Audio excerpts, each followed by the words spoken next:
Hola, bienvenidos a la clase del día 31 del mes de marzo del 2020. Vamos a revisar identificar el siguiente paso de acuerdo a la metodología de marco lógico sobre estructura analítica de un proyecto. Ya nosotros hemos venido identificando las diferentes fases del marco lógico, ¿cierto? Hemos venido desde que empezamos a analizar el problema, pasando por los involucrados, ¿sí? Luego llegamos a la parte del árbol de problemas, luego analizamos el tema del árbol de objetivos, luego pasamos a mirar el tema de las alternativas y ahora estamos identificando la estructura analítica del proyecto, ¿sí? Para analizar la estructura analítica del proyecto tenemos que tener en cuenta varios aspectos. Primero, vamos a empezar a identificar por árbol. Nosotros siempre hemos venido identificando que la metodología del marco lógico pues trabaja mucho el tema de los árboles, ¿sí? No es que necesariamente sea un árbol, sino que uno debe identificar para que esto se vea un poco más claro, es de que para yo poder lograr un fin, por ejemplo, debe haber un propósito. Y para llegar a ese propósito debe haber unos componentes y para esos componentes debe haber unas actividades. Entonces por eso se habla de un primer nivel, segundo nivel, tercer nivel y cuarto nivel. Un primer nivel es como los cimientos, ¿sí? O sea, las actividades que yo tengo que hacer, ¿sí? ¿Para qué? Para lograr unos componentes que me he trazado, ¿sí? Y esos componentes pues se deben originar deben tener un propósito para poder llegar a un fin, ¿sí? Entonces, vamos a explicar en qué consiste cada una de estas fases. Entonces, empezamos desde el cuarto nivel. El fin del proyecto se extrae de la parte superior del árbol de objetivos. El propósito es el objetivo central del árbol de objetivos. Ojo, el propósito es el objetivo central del árbol de objetivos. Los componentes son el resultado de tener ejecutadas las estrategias. Ojo con esto. Los componentes son el resultado de tener ejecutadas las estrategias o alternativas del análisis de alternativas. Por último, para el primer nivel definimos las actividades más relevantes para ejecutar las estrategias y entregar los componentes, ¿sí? En grandes rasgos es eso. Entonces, ¿qué pasa? Dice, una vez ya yo tengo, aquí tenemos un ejemplo, identificando el árbol, fines, propósito, componentes y actividades. Vamos a poner un ejemplo acá de acuerdo al ejercicio que hemos venido trabajando. ¿Cuál es el propósito? Acuérdense que el ejercicio que está planteado en esta página, ingenioempresa.com, en clase, cuando empezamos a trabajar este tema del marco lógico, decíamos lo siguiente. Había una empresa que ofrece servicios de hosting, de alojamiento, de sitios web, ¿listo? Pero tenía muchas quejas y reclamos. La problemática de ella era las quejas y reclamos que estaban sufriendo todo el tiempo. ¿Cuál es el propósito final de este proyecto para esa empresa? Disminución de quejas y reclamos hechas por los clientes. Ese es el propósito. Para yo poder llegar a ese propósito, ¿sí? Yo tuve que haber creado unas alternativas. Y esas alternativas pues se transforman ¿en qué? En unos componentes que ya es la ejecución de esas alternativas. Entonces, para yo poder cumplir los componentes, me tengo que basar en una serie de actividades. Vamos a analizar estos tres componentes que tenemos acá y vamos a identificar, de acuerdo a este ejercicio, cuáles fueron las actividades que se plantearon, para que ustedes tengan una noción de qué es lo que deben hacer ustedes con cada uno de sus proyectos que están desarrollando. Primero, para disminuir, yo no tengo que perder de mente mi propósito final. Disminución de quejas y reclamos hechas por los clientes. Para eso yo propuse un programa de capacitaciones para el personal de postventa en conocimientos técnicos de información, hosting y dominios desarrollados, ¿sí? Entonces, ¿qué pasa? Esa fue la estrategia, pero como ya es un componente, ya yo lo tuve que haber hecho, ¿sí? Ya tuve que haber programado eso. Pero para poder lograr ese componente, ¿qué actividades se deben desarrollar? Digo, tengo que investigar y documentar las tecnologías y tendencias, preparar la capacitación, realizar capacitación del personal de postventa y medir la efectividad de la capacitación. Siempre debemos medir. Miren que vamos a empezar a revisar algo aquí. Es que siempre se debe hacer una medición. Todo lo que no se mide, no se conoce. Usted tiene que medir todo lo que hace para identificar si esa estrategia está teniendo un impacto. o está cumpliendo su objetivo. Dice, programa de capacitación para el personal de postventa y servicio al cliente desarrollado. Entonces, preparar la capacitación, realizar capacitación al personal de postventa y medir la efectividad de esa capacitación, ¿sí? Entonces, si yo capacito a un personal, pues yo tengo que medir si ellos aprendieron o no aprendieron. Entonces, tengo que medir de una u otra forma, con una encuesta, o con los mismos clientes. Hay gente hay empresas que cuando tienen un servicio al cliente, le solicitan al cliente que una vez se le haya hecho esa asesoría vía móvil, por ejemplo, vía internet, que al final responda una encuesta. No sé si ustedes alguna vez lo han hecho, ¿sí? O al final le dicen a uno, una vez termine por favor, le dice uno a la operadora, vamos a hablar de un call center de Movistar o Concel, o Claro. Cuando ellos, por ejemplo, ustedes llaman y tienen una queja, mire señorita, lo que pasa es que el internet se me cae cada rato. Entonces la señorita lo atiende a usted y le hace una asesoría. Al final ella le dice que si puede evaluar la asesoría prestada. ¿Eso para qué se sirve? Pues obviamente para hacer un proceso de medición, ¿sí? Para yo poder medir realmente si mis trabajadores están haciendo su trabajo, como debe ser. Mire, enfoquémonos acá, mire. Acá. Dice, interesante este ejercicio. Dice, opción de crear sitios web con WordPress Joomla implementada en portal del cliente. Entonces, esta es un propósito, un componente, ¿cierto? ¿Qué actividades? Negociar con compañías creadoras de WordPress y Joomla, implementar opción de crear sitios web con Joomla o WordPress. ¿Sí? Dice, acá, mire, esta fue la que me llamó bastante la atención y me gustó mucho. Porque cuando uno tiene clientes hay que tener mucho cuidado con esto. Dice, programas de sesiones de Mystery Shopping implementados. ¿Sí? Dice, desarrollar un guión de la llamada al cliente misterioso, fijar fechas de llamadas por personal por fecha, realizar llamadas del cliente misterioso, analizar resultados de las llamadas. Voy a enfocarme en este componente y en estas actividades. Vamos a explicar qué significa cada cosa.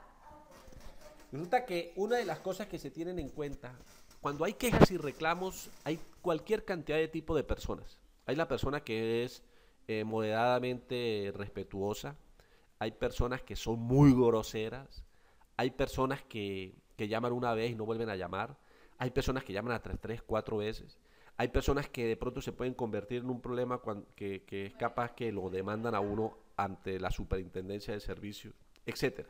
O sea, hay una cantidad de clientes. Cuando aquí se habla de clientes misteriosos, pues hacen referencia a ese tipo de clientes, personas que de pronto tienen un grado de que son muy conflictivas y a esas personas hay que hacerles un trato diferente. Entonces, ¿qué hacen las empresas que prestan servicios? ¿Sí?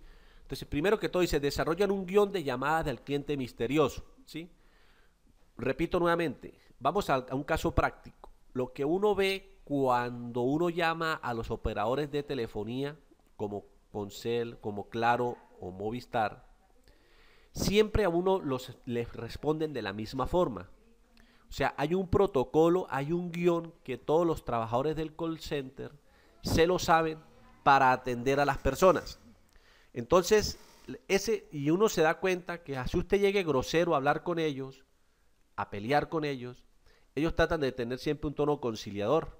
Ellos no discuten con las personas, ellas no mandan para el carajo a las personas, ¿sí? Ellos simplemente tratan de tener claro de que el cliente hay que solucionarle sus problemas, ¿sí? Hay que solucionarle sus problemas. Entonces, para eso se crea un guión, ¿sí? Para hacer el proceso. Segundo, como aquí es fundamental en el servicio que se presta hacer un servicio de postventa, de que no es necesario, que no es simplemente llegar y prestar un servicio, sino que hay que hacerle seguimiento a ese servicio. Entonces vienen acá una serie de indicadores. O sea, ¿cómo hago yo para medir eso? Entonces yo hice realizar llamadas al cliente misterioso. Entonces yo digo, vamos a hacerle 4 llamadas a ese cliente misterioso a la semana para medir que cómo se está comportando los nuevos servicios que se le están dando.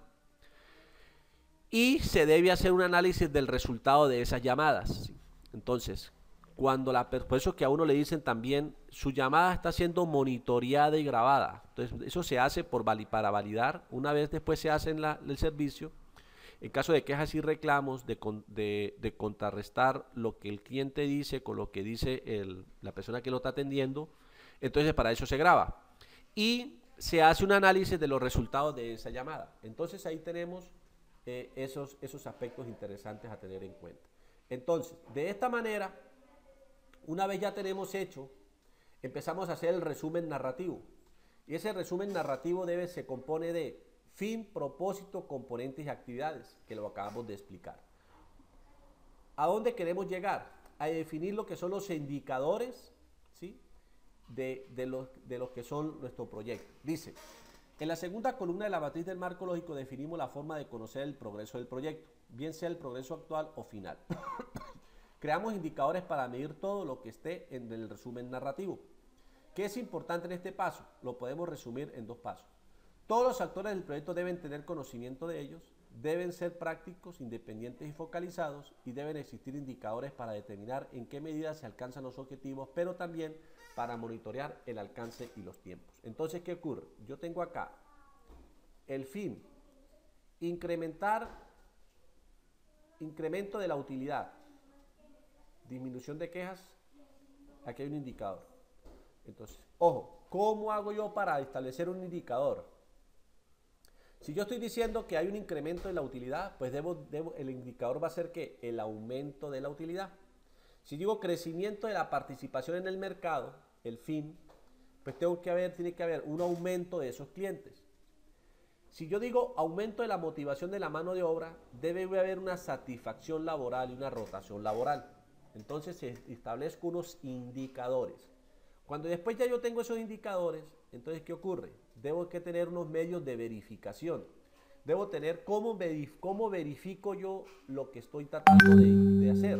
Entonces tenemos, repito, ojo, dice, vamos a enfocarnos acá en otro más difícil, como más complicado, para entenderlo mejor. Dice, vámonos acá al cuento.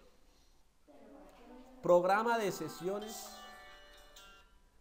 Programa de capacitación para el personal de postventa en servicio al cliente desarrollado. Programa de capacitación para el personal de postventa en el servicio al cliente desarrollado. Dice, ejecución de la capacitación de servicio al cliente, asistencia a la capacitación del servicio al cliente, aprobación en el examen de servicio al cliente. ¿Sí?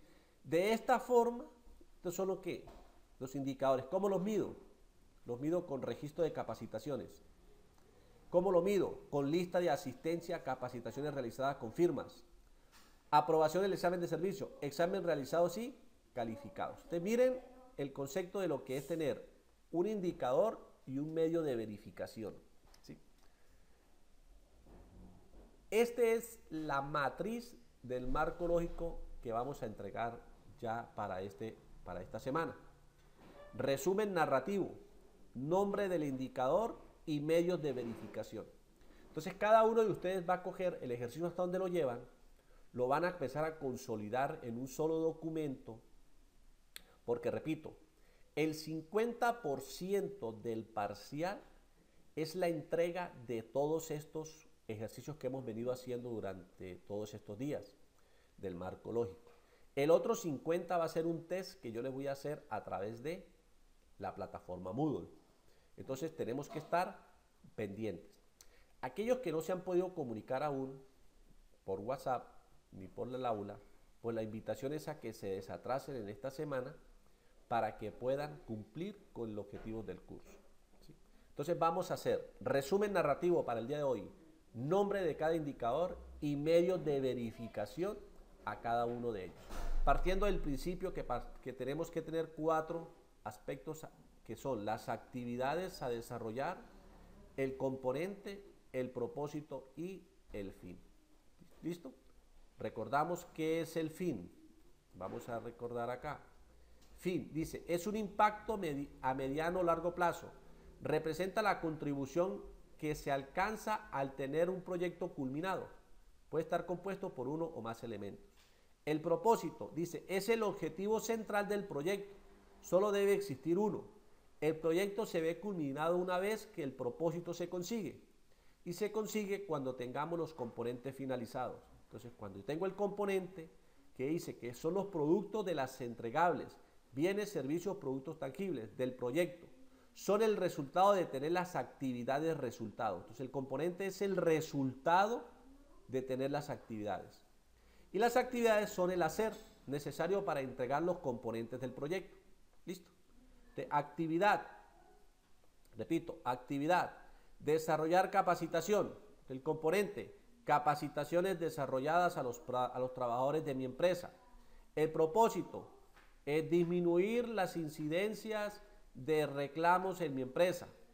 Al final, ¿qué vamos a obtener? Vamos a obtener representado en que si entre menos gente se me queje, más gente satisfecha, ¿sí? Vamos a tener más gente satisfecha y vamos a incrementar nuestra participación de clientes en el mercado y obviamente eso se va a ver traducido en dinero, en plata. Listo, muchachos, que estén muy bien, estamos pendientes a cualquier observación.